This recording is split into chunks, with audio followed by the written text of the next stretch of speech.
Untuk mencapai lokasi ini, kita harus berlayar dari dermaga Dolphin Landing dengan membayar tarif $45 atau sekitar Rp630.000 per orang.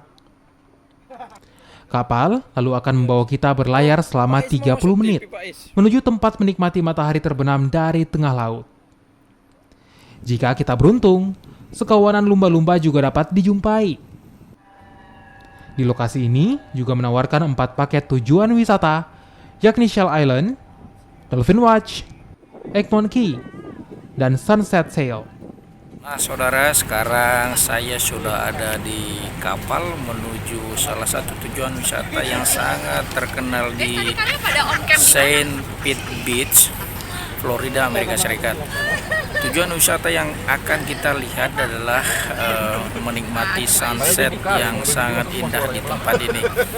Tapi yang tidak kalah menarik adalah jika beruntung hari ini kita akan melihat atraksi lumba-lumba di perairan lepas dari Florida, Amerika Serikat. Di sore hari, tempat ini selalu ramai oleh wisatawan menjelang matahari terbenam. Selain itu, kita juga disuguhkan hilir mudik perahu, serta suasana lampu-lampu kota yang indah dari sisi lautan. Safri Sitepu, Kompas TV, Florida, Amerika Serikat.